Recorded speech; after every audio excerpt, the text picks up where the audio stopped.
السلام علیکم. میرا نام ہے Mubashir Anees. I am head of equities at UBL fund managers. ہم کوشش کریں گے پہلے ایکسپلین کرنے کے لیے کہ ٹیرفس ہوتے کیا ہیں, اس کا ریشنل کیا ہوتا ہے, اور یہ جو لبریشن ڈے ٹیرفس ہیں اس کا ہسٹوریکل پرسپیکٹیو کیا ہے, اور اس کا امپیکٹ کیا ہوگا, اس کا رسپانس کیا ہوگا باقی دنیا پہ, اور پاکستان پہ کیا امپیکٹ اس کا ہو سکتا ہے. سو بیسکلی ٹیرفس ہیں جو ہوتے ہیں وہ ایک طرح کا بیریئر ٹو ٹریڈ ہوتا ہے آپ کے ملک میں مال بیچنے کو ڈسکریج کرنے کے لیے. بیریئرس ٹو ٹریڈ دو فارمز میں ہوتے ہیں. ایک فارم ہوتا ہے اوبیسلی نان ٹیرف بیریئرس, جس میں آپ ریگولیشنز, کمپلائنس اور کافی سارے ریگولیٹری ایسپیکٹس ایڈ کر دیتے ہیں جو کہ آپ کے فارن پروڈیوسرز کو مشکل بنا دیتے ہیں کہ آپ کے ملک میں وہ مال بیچ پائیں. اور دوسرا اوبیسلی ہوتا ہے ٹیرف بیسڈ ریسٹرکشنز. وہ ٹیرف بیسکلی ایک ٹیکس ہے فارن پروڈیوسرز پہ آپ کے ملک میں مال بیچنے کے لیے, اور ایونچولی وہ ٹیرف کون بیئر کرتا ہے وہ ڈپینڈ کرتا ہے کافی ساری چیزوں پہ. اگر لیٹس سے کہ اگر پروڈیوسر آپ کے ملک میں 100 روپے کا مال لے کے آتا ہے, وہاں پر 10 روپے کا ٹیرف لگ جاتا ہے, تو وہ 110 روپے یا تو وہ کنزیومر پے کرے گا یا پروڈیوسر اپنے مارجنس کو ایروڈ کر کے وہ ایبزارب کر لے گا.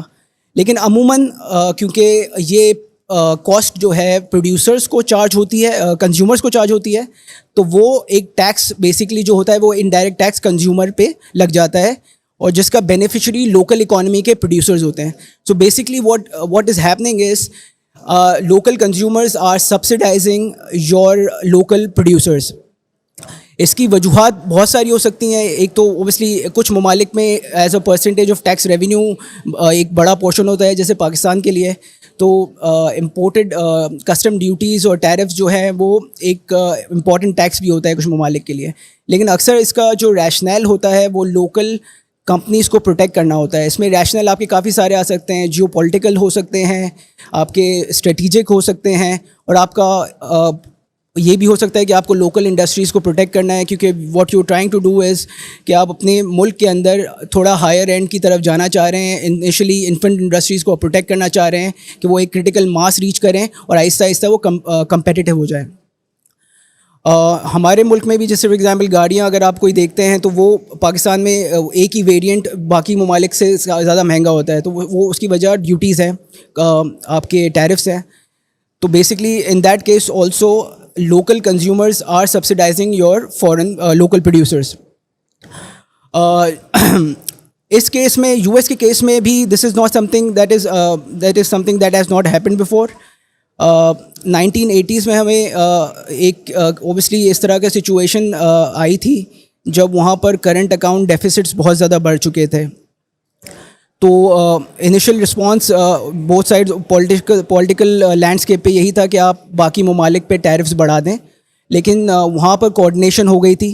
کوآرڈینیشن اس طریقے سے ہوئی تھی کہ پلازا اکارڈ میں ہم تمام ممالک نے, جو کہ US کے سب سے بڑے ایکسپورٹرز تھے جس میں جاپان, جرمنی سر فہرست تھا, انہوں نے کمپرومائز کر کے ایک ساتھ US کی کرنسی کو ڈی ویلیو ہونے دیا تھا, جس کی وجہ سے وہاں کے لوکل پروڈیوسرز کمپیٹیٹیو ہو گئے تھے ریلیٹیو ٹو دوز ایکسپورٹرز. تو وہ ایک کمپرومائز بیسڈ وہ بیسکلی ایک کلیکٹیو انہوں نے بغیر کمپیٹیٹیو ایک کلیکٹیو بیسس پہ ایک ڈیسیجن لیا تھا, جس کی وجہ سے وہ سچویشن ریزالو ہو گئی تھی اور ٹیرفس بڑھانے کی ضرورت نہیں پڑی تھی. ہم کافی سالوں سے دیکھ رہے ہیں کہ چائنا اور امریکہ میں بڑا فرکشن چل رہا ہے. ٹرمپ کے فرسٹ ٹرم میں بھی انہوں نے ٹیرفس لگائے تھے کافی چائنا کے اوپر. وہ اتنے براڈ بیس نہیں تھے, اسپیسیفک انڈسٹری بیس تھے, لیکن آئی تھنک وہ ایوریج ٹیرفس 2% سے بڑھ کے آپ نے لو ڈبل ڈیجٹس میں لے کے آ گئے تھے. لیکن ڈسپائٹ دوز ٹیرفس جو ہم نے دیکھا 2016-17 کے بعد بھی چائنا کا کرنٹ اکاؤنٹ سرپلس بڑھتا رہا relative to the rest of the world, اور امریکہ کا کرنٹ اکاؤنٹ ڈیفیسٹ بڑھتا رہا. اس کی ایک وجہ یہ تھی کہ چائنا نے کافی کنیکٹر کنٹریز ڈھونڈ لی تھی, جس میں ویتنام, کمبوڈیا, انڈیا, میکسیکو وغیرہ شامل تھے, جو کہ چائنا ان کے تھرو US ایکسپورٹ کر رہا تھا.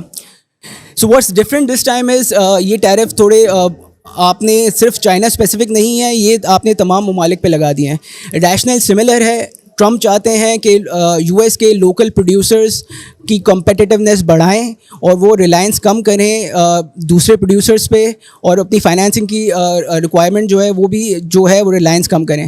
بیسکلی گلوبل اکانومی چلتی کس طریقے سے؟ گلوبل اکانومی چلتی اس طریقے سے کہ گلوبل اکانومی ہمیشہ ایکولیبریم میں ہوتی ہے. اگر کوئی ملک ڈیفیسٹ کر رہا ہے تو آن دا فلپ سائڈ کچھ ممالک ہیں جو کہ سرپلس کر رہے ہوں گے, جس کی وجہ سے گلوبل بیلنس ایکول ہو جاتا ہے. کیونکہ یو ایس کی آپ کی کرنسی دنیا کی مین کرنسی ہے in terms of reserve currency.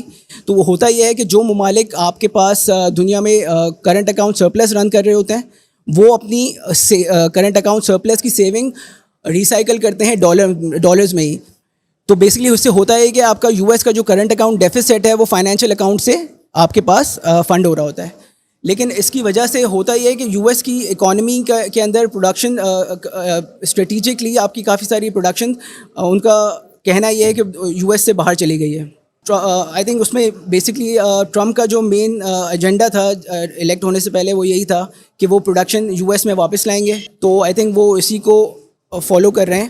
اچھا جی, ابھی ہم گلوبل اکانومی کے اسٹرکچر کی بات کر رہے تھے. گلوبل اکانومی کا اسٹرکچر ہمیشہ ایکولیبریم میں ہونا چاہیے کہ اگر ایک ملک لیٹس سے اگر دنیا میں صرف 2 ہی ملک ہیں, اگر ایک ملک اوبیسلی ٹریڈ ڈیفیسٹ رن کر رہا ہے تو باقی دوسرا ملک اور کرنٹ اکاؤنٹ سرپلس چلا رہا ہوگا. کرنٹ اکاؤنٹ سرپلس کا مطلب ہے آپ دنیا کو زیادہ ایکسپورٹ کرتے ہیں ریلیٹیو ٹو یور امپورٹس, اور ڈیفیسٹ کا مطلب ہے آپ دنیا سے زیادہ مال امپورٹ کر رہے ہیں ریلیٹیو ٹو یور ایکسپورٹس.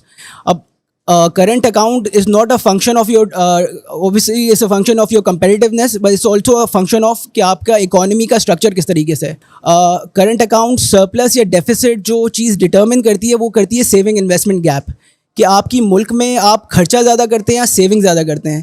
تو اگر کسی ملک کے اندر کنزمپشن یا خرچہ کرنا زیادہ ہے اس کے سیونگس کے اعتبار سے, تو وہ ملک نیچرلی کرنٹ اکاؤنٹ ڈیفیسٹ رن کرے گا. اور جس ملک میں جیسے فار ایگزامپل چائنا ہے جو کہ اوبیسلی جو مین ٹارگیٹ ہے ان ٹیرفس کا, وہاں پر سیونگ ریٹ دنیا کا سب سے زیادہ ہے ڈسپائٹ دا فیکٹ کہ وہ دنیا کی بہت بڑی اکانومی ہے. کیونکہ دونوں طرف ایکولیبریم ہونا چاہیے. تو کرنٹ اکاؤنٹ ڈیفیسٹ جو یو ایس رن کر رہا ہے وہ اوبیسلی کیونکہ وہ دنیا کا سب سے بڑا کنزیومر ہے, وہ دنیا کا 30% ہاؤس ہولڈ کنزمپشن کو ریپرزینٹ کرتا ہے. On the flip side China similarly دنیا کا 30 سے 32% انڈسٹریل پروڈکشن کو ریپرزینٹ کرتا ہے. تو یہ ایک بہت اچھی طریقے سے ڈیمارکیشن ہوئی ہے آپ کے پروڈیوسرس کی اور کنزیومرس کی. لیکن یو ایس کا بینیفٹ کیا رہا ہے, کیونکہ they have a reserve currency. اس سے ہوتا یہ کہ اگر یو ایس $1 ٹریلین کا لیٹس سے کہ کرنٹ اکاؤنٹ ڈیفیسٹ چلا رہا ہے, تو باقی کنٹریز جو سرپلس مینیج کر رہی ہیں وہ اپنا سرپلس ڈالر ٹرمز میں ریسائیکل کر کے ڈالر میں ہی رکھتی ہیں, جس کی وجہ سے یو ایس کا کرنٹ اکاؤنٹ اس کے فائنینشیل اکاؤنٹ سے فنڈ ہو جاتا ہے. تو یہ آپ کو باقیہ ممالک سے یو ایس کا یہ اوبیسلی بہت بڑا فائدہ ہے کہ اس کی ایک ریزرو کرنسی ہے.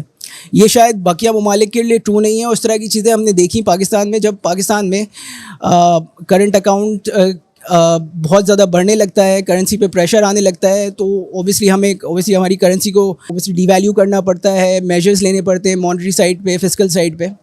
لیکن یو ایس کا ایک انہیرنٹ ایڈوانٹیج اس کا ریزرو کرنسی ہونا ہے. تو اس بار جو لاسٹ ٹائم جو جس طرح ہم بات کر رہے تھے جو ٹیرفس لگے تھے وہ چائنا اسپیسیفک تھے اور کچھ وہ بلینکٹ ٹیرفس نہیں تھے. تو اس سے نقصان تو اوبیسلی اتنا زیادہ فائدہ نہیں ہو پایا یو ایس کو, کیونکہ چائنا نے کنیکٹر کنٹریز کے تھرو ایکسپورٹ کرنا شروع کر دیا. اور 2017 کے بعد بھی جب انیشل فرسٹ ٹرم میں ٹیرفس لگے تھے تب سے یو ایس کا ڈیفیسٹ بڑھتا گیا, اور چائنا کا current account surplus U S کے ساتھ نہیں باقی دنیا کے ساتھ بڑھتا گیا. اس میں اوبیسلی بینیفیشریز رہے countries like Mexico, Vietnam, Cambodia. What happen this time around is انہوں نے ایک ریسیپروکل ٹیرفس لگا دیے ہیں پوری دنیا میں, which we think is a misnomer. Reciprocal tariffs بظاہر تو آپ کو سننے میں ایسا لگے گا کہ جو دنیا آپ پہ ٹیرف لگاتی ہے وہی ٹیرف آپ ان پہ لگا دیں, لیکن یہ ٹرو نہیں ہے. اب اسپیسیفکلی پاکستان کے کیس میں جو trade weighted tariff U S پہ ہے وہ ایکچولی 2-3% کم ہے جو وہ ہم پر لگاتے ہیں. ٹیرف کی جو کیلکولیشن ہے وہ اس طریقے سے ہے, فار ایگزامپل کہ اگر آپ لیٹس سے کہ یو ایس میں $10 بلین کا ایکسپورٹ کرتے ہیں اور یو ایس آپ کو $5 بلین کا ایکسپورٹ کرتا ہے, تو نیٹ